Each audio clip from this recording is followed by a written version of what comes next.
Hello ladies and gentlemen, and welcome back to the PUBg Pull List with Zebu Nation. Today's episode is for July 4th, 2018. We're going to talk about all of my comic book predictions and pull list comics that are coming out this week. Here we go. We're going to jump into, this is the regular map. Me and the boys, we're going to go in there. Before we get started with the comic book stuff, I want to give a shout out to PUBg Corporation, who last winter, I forget about what time, maybe February? Yeah, maybe around February. Anyway, we did a charity PUBg thing where we did a, quote-unquote 24-hour stream. It wasn't quite 24 hours. But anyway, we did this big stream for charity, and we raised some money. And today, PUBg matched that donation. So it took them a little while. But, they've been very good with this charity stuff. I thought it was well run. They got us, like, these little pins that said, we not competed, but we contributed to the charity. We were one of the top 150 people who raised money. And, they said they would match the donations. They never did. I didn't really say anything about it because that seemed to me really generous, but they did. They came through. They matched the donation. So good for them. It goes to the Children's Miracle Network in our local hospitals here for all the guys who raised money. So good for them. Good for the PUBg Corporation giving that money back. All right. So now let's get to our first comic. It is a big comic, Batman issue number 50. This is the big wedding issue. Bruce Wayne, Selina Kyle getting married. Now, I don't know if you've heard about this, but there was a New York Times article that came out, I think, on Sunday that spoiled the ending of the book, which is ridiculous.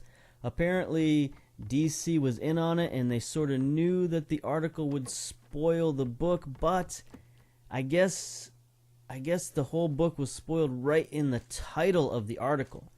So even if you weren't looking for spoilers and you came across the title, you would get spoiled. And that was pretty bad. I think there's a lot of negative publicity to this. I think, unfortunately, DC is going to lose some sales because of this one little article. Because, everybody's going to be tweeting about it. Everybody's going to be linking it and spoiling it for everybody.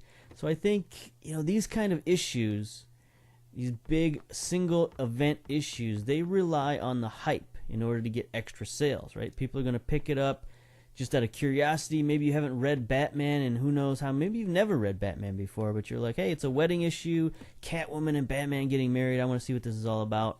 But if it's spoiled for you and it loses some of that luster, then you're going to be less likely to go get it. So I'm sure they're still going to have plenty of sales for this. All the Batman fans are obviously going to buy it.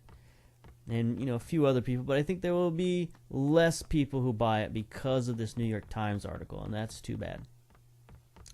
But other than that, I think, it's fine. It's okay, I guess. I don't think it's the smartest idea for, just logically, for those two to get married. They're the ultimate, bad for you couple. So for them to get married, it's just going to be a bad for you marriage. So I don't see why they would do it or why they should do it. But a lot of people in the real world get married to people they probably shouldn't. So, maybe it's a little more realistic, a little bit more closer to home for some people who've, maybe made a mistake or two in their lives. And they can get some solace by seeing Batman also and Selina Kyle, too. I mean, there's bad things in it for her as well. So we'll see how that turns out. I didn't read the spoilers, so I'm not spoiled. But, we'll see how it turns out. And speaking of Catwoman, speaking of Selina Kyle, she's also getting her relaunch of her title. And I'm probably going to pick that one up, too. So we'll get to our second one. Catwoman #1. She's back on the streets, and there's a copycat Catwoman out there in Gotham City. It's created by Joelle Jones. Apparently she did the art and the writing. I'm a little dubious on that. I didn't know. I'm not that familiar with Joelle Jones. But I thought she was either a writer or an artist. I didn't think she was both. But anyway, if she did do both, good for her. If not, we'll find out who the writer and or artist is at some other point. But anyway, Catwoman back on the streets. So does that mean that she doesn't get married? Does that mean that she does get married, but now she's going to be a hero because she's out stopping someone who's doing copycat crimes? Who knows? We'll see. But Catwoman solo titles have been hit and miss. There have been some really good ones. There have been some bad ones. But I think so far everything that I've read about this makes it seem like it's going to be pretty good. Makes it seem like it's going to really delve into the character of Selina Kyle and where she's at right now. Because there have been a lot of interesting versions of Catwoman out there. You know, a lot of like the alternate history or alternate fiction of Batman universes. They all have interesting versions of Selina Kyle, maybe except for The Dark Knight, which, you know, a lot of people complained about that. But anyway, Selina Kyle going to get her own title. I'm going to check it out and just see what's up. So meanwhile, in the game, me and Phonebook here are going to grab a boat because the other guys took off, head down Coastway because the circle is a southern type circle. It's probably going to be an island circle. So that's not usually our favorite kind of games, is when it has to be an island game. But, you know, at this point, we've played enough that we've learned to adapt, so it's not that big a deal. But I do like driving in the boats. Boats are some of my my favorite. I prefer to drive rather than to sit in the back. But you can see me doing sort of weird stuff here in the back. I'm like pointing my gun at Phonebook's head and, you know, looking around. This is the fun stuff you get to do in the boat, but we're not here to talk about boat rides. We're here to talk about comic books. So let's get to our third issue here, and this is another huge issue, at least huge issue for me, huge issue for Marvel Comics. That is Captain America #1, Winter in America. Captain America is now a figure of controversy after that whole Hydra Cap stuff. There's some sort of new enemy rising in America. So it's by Ta-Nehisi Coates, who was the writer of Black Panther. He's a novelist. He's got some interesting ideas about what he wants to do with Captain America. So I'm excited about this. I've heard really good reviews. People who've read the issue early have given it pretty rave reviews. It's me spinning around in the boat again, and yeah, I'm excited for it. I think he's going to bring back a little bit of that sort of political bite to Captain America, which I think is important for the character because he represents a nation. He's like one of the few, if only, superheroes that I can think of who directly represents a nation. Like, you can say, well, Superman maybe represents America, you know, red, white, and blue and all that stuff, but he's an actual alien, you know, from outer space, and he doesn't really, you know, he's not called Super American Man. He's just Superman. But Captain America, like, you know where he's at, you know where he's from. And so for him to represent a country that's pretty politically charged at the moment, I think it would be a waste of an opportunity to not have some of that, you know, political strife in his comic. At least, you know, and I think Ta-Nehisi Coates is a good enough writer that he can do it subtly and deftly, you know, still make a statement and make a point, but do it in a way that's still entertaining. I think that's the mark of a really good writer. I think that's why some people shy away from it, just because they don't have that background in, you know, sort of writing about political subjects. But he does have that background from his novels, from his times writing at newspapers and being a journalist and all that stuff. So I think it's going to be good. Like I said, the early reviews are good, so I'm happy to finally be able to get my hands on it, and on the 4th of July, no less. So that's going to be pretty cool. All right, so right now we're just running around here looting, so not much excitement going on. Going to get to our next comic, and this one's a little bit of a surprise, something that you might not expect. But it is another Marvel comic. We're going to keep the Marvel comics rolling here. And it is Astonishing X-Men #13, Why jump on at number 13? Well, it says right there, a new era is beginning. There's a new team being led by Havoc. And, on the Read a Comics podcast, Randy was talking about this issue, talking about the new team and all that stuff.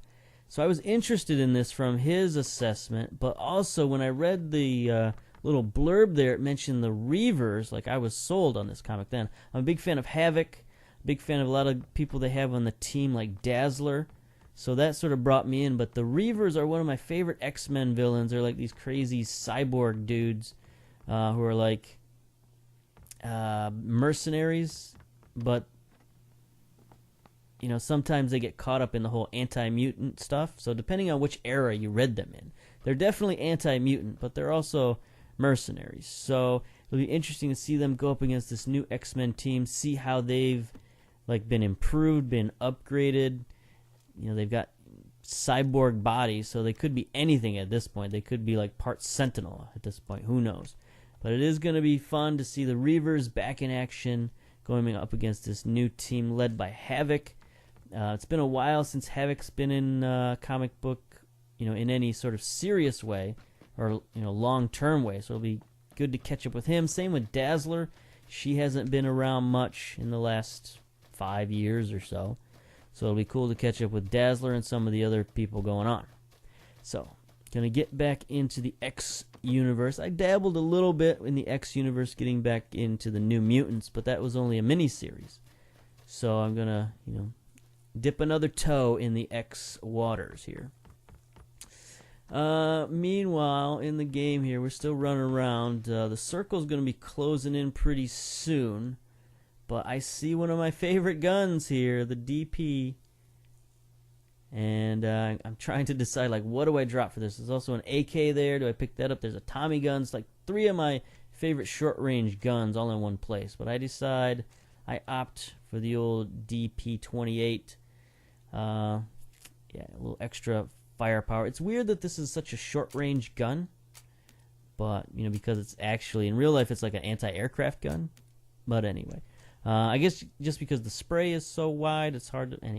Anyway, let's not get caught up into that. Let's go on with our next comic, which is also another Marvel comic. This is like a huge run for me, 3 in a row. Death of the Inhumans, #1, Donny Cates, quickly becoming one of my favorite writers over there at Marvel. And the Kree have finally come back for their experiments, and they have come to collect the Inhumans. And it's either join the Kree or die. And with the royal families, the royal family's not going to be about that. Medusa and Black Bolt and all of them. So it's going to be a war, I'm pretty sure, between the Kree and the Inhumans. And then it's just a matter of who's going to help them. Are the Avengers going to help them out? The X-Men? Probably not. They're not on too good of terms with the old mutant kind. And the X-Men or the Avengers might have their own problems. The Avengers might not want to get involved with the Kree.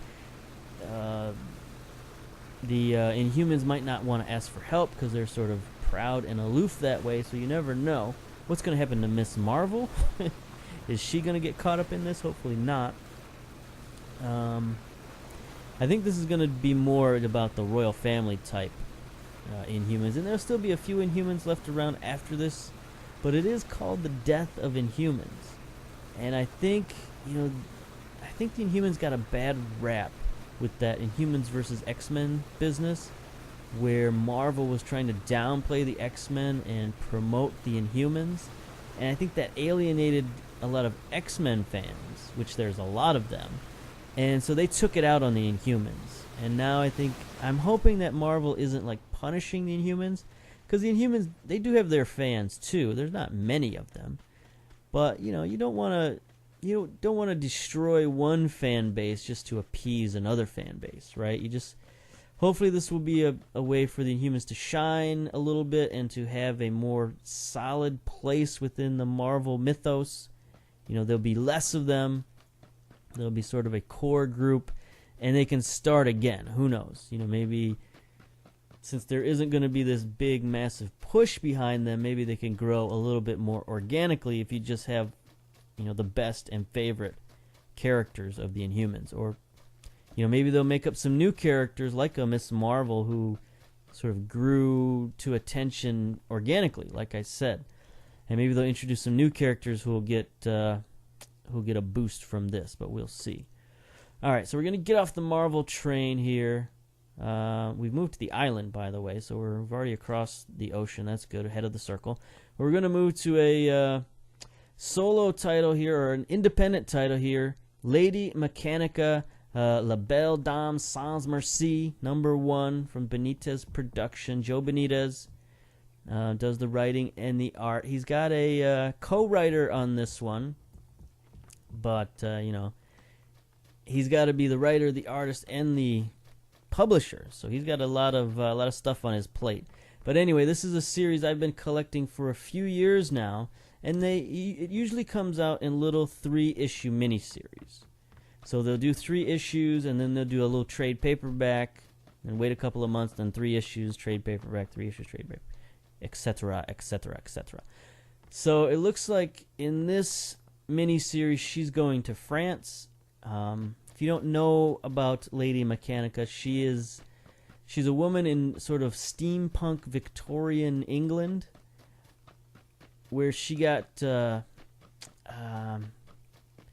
captured as a young woman and like experimented on, and like a lot of her body was transformed into these sort of cybernetic limbs and cybernetic organs, and she's basically a cyborg.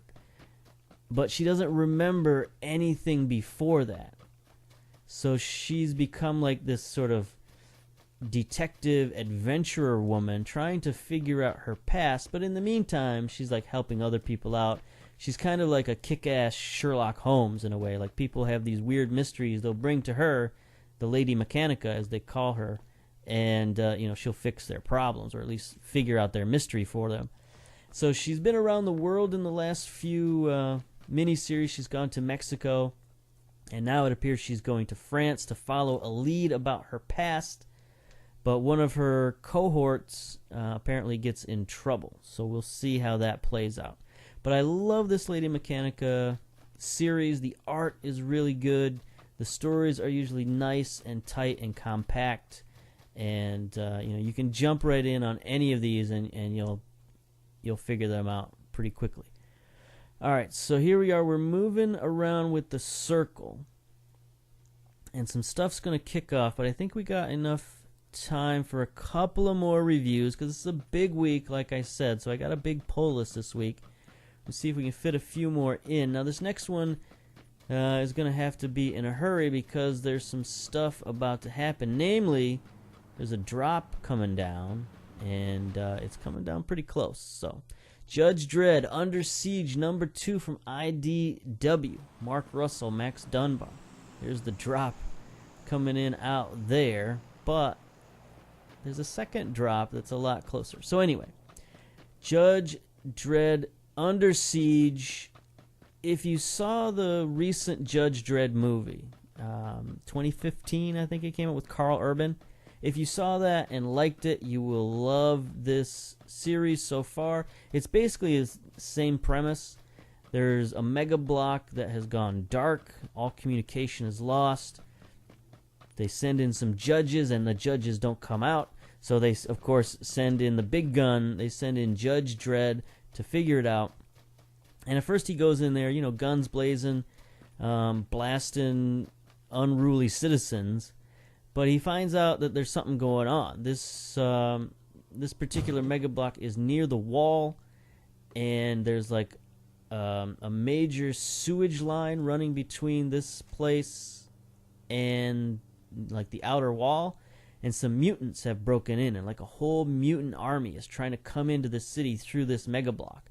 So Judge Dredd has to actually like deputize all the people in the block to fight these mutants. So it's like going to be a big war inside this block. So it looks like it's going to be pretty cool. Now, meanwhile, I've gone to the crate. I got the crate. I survived. Nobody shot me. Picked up a MK14, which I don't think I've gotten any crate guns since I've started doing this series, because we don't usually go after the crates, but if there's some available, we'll go after them. Anyway, I picked up the MK14, which is like a Special Forces variant of the M14 battle rifle. So this is sort of a combination sniper rifle and assault rifle. It can go full auto, but it can also go single shot and be a pretty powerful sniper rifle. But unfortunately, during the course of grabbing this gun, my backpack was full. So I was like dropping stuff, trying to pick up the stuff that was in the crate. And I dropped all my guns except for this, and I dropped all my scopes. So I'm sitting here with this sweet gun, and I got no scopes and no attachments or anything like that. So as I'm running back to the boys here, I remember that I left a scope in this little hut. So I'm going to go and grab that and try to re-equip this gun from whatever I can find, because I'm a big dummy like that sometimes. You know, you got to panic sometimes when you're rushing at the crate. You don't want to stay by the crate very long because you're going to get wasted. Anyway, last comic, Delta 13, number 3 from IDW. Created by Steve Niles and Nat Jones. Steve Niles, you know, is pretty famous for doing 30 Days of Night. He's done a lot of other stuff, mostly horror stuff. And this is him taking on the sort of sci-fi horror genre. And I picked this up because it reminded me a lot of the recent John Carpenter Tales of Science Fiction. It's very similar to that. It's that sort of, it feels like it's an anthology. You know, this is just a mini-series, but it has, you know, a lot of similar elements to that. There's this crew going out into this asteroid belt, and they're just like a survey crew, you know, a mining or geological survey crew. They're flying around the asteroid belt, dropping little drones onto the asteroids to sort of, you know, check them out, see if there's minerals or whatever.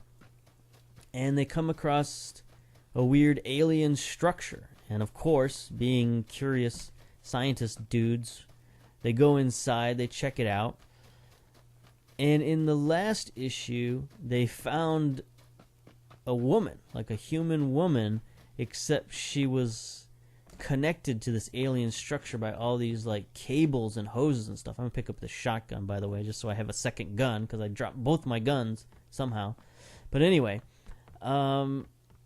she was like attached to this alien structure, and she seemed like a human woman. So they're like, well, we can't just leave her here, of course, because we're curious science dudes in a horror comic. Uh-oh, we got guys coming in on the beach. So this is where things start to get a little interesting. Taking some shots, but again, I only have the 3x scope on my rifle, so I can't see too well.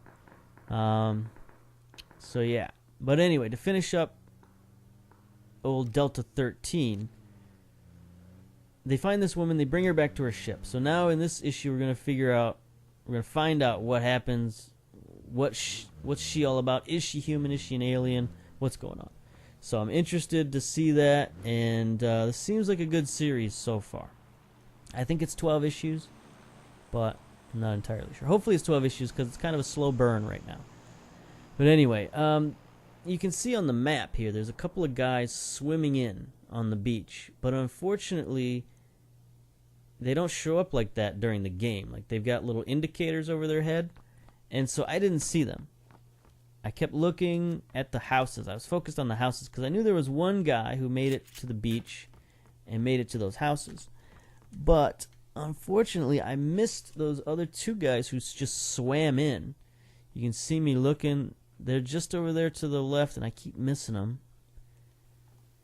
Like I'm just too focused on this house. So I'm sitting here thinking there's one guy on that beach somewhere, when actually there's 3 guys. Now, the good news is they're not on the same team, so, you know, they're not going to communicate and rush us. But that is something to be aware of as this video rolls along. So at this point, you know, we're getting close to the end. There's only, what, 20 people alive? 10 teams? And, you know, the circle's coming in, so we got to start getting serious. There's some shots.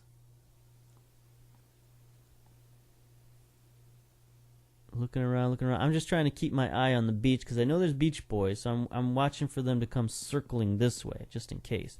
Even though there's, you know, some shooting going on elsewhere, I'm trying to, you know, hold down my line of fire. But at this point, like, there's more shots going off. Starting to get nervous. Starting to worry about the circle. Looking around, trying not to get picked off through the window. And at some point, the guys start yelling. Yep, there's the shots. So the guys start yelling. There's a guy over here to the, whatever, the southwest? Southeast? Southeast, probably, yeah. So I go running. They say, like, he's over here. He's behind this rock. I mean, you can't hear what they're saying because this is just a replay. But there we go. There's the guy by the rock. So we're going to take pot shots at him. And then he steps out in the open for whatever reason. We just light him up. I think I maybe hit him once, but I don't think I got the kill there. No, I should have. But you can see how that gun can go from single fire to rapid fire really quickly. It's a pretty good gun. That's why they put it in the crate. It's going to grab a little extra ammunition. There's another scope, which apparently I don't need. I think that was just another 3-time scope. So, all right. Get in the Jeep, everybody. We're going to drive, or aren't we? Are we or aren't we? I don't know. 2 of us are. We're just going to sit in the back and chill. I think HT went to go loot that body. So there we go. We're going to get in. Let's go. And, you know, at this point, we're all deciding, like, which way do we go? And I'm like, there's only one dude on the beach, so let's go over here. Like, at this point, I'm screaming, like, there's a dude over here, there's a dude here, and then there he is. He's shooting us through the bathroom window.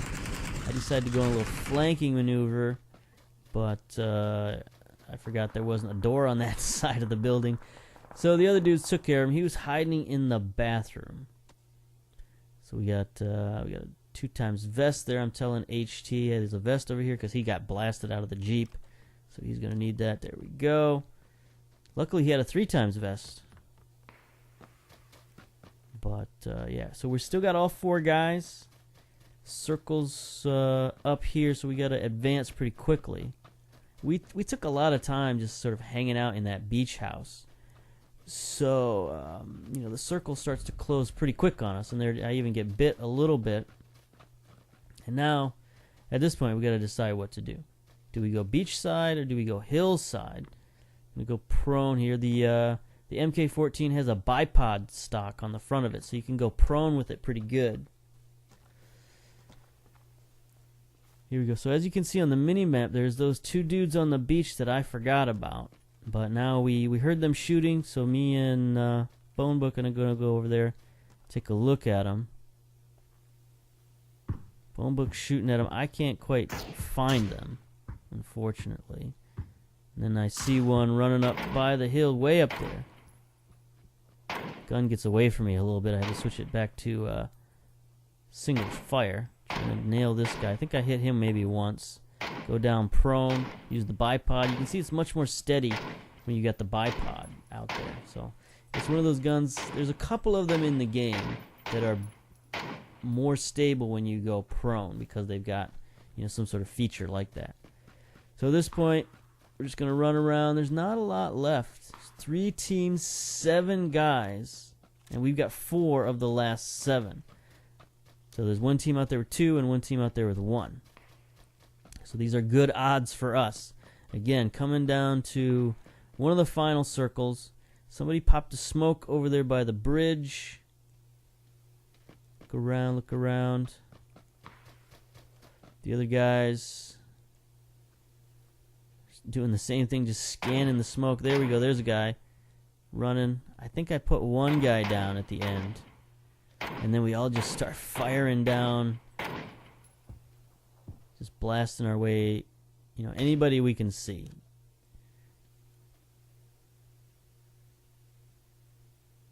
Getting pretty much close to the end here. There it is. Sort of an anticlimactic end. Somebody picked him off. I don't know who picked him off. I don't know if the blue got the final guy or what. But there you go. We're winners again. That's 2 in a row. Get used to it. We're going to be winning all these games from here on out. And that's it. So until next time. Next week, hopefully. Anyway, whenever we come back, we'll see you then. Bye-bye.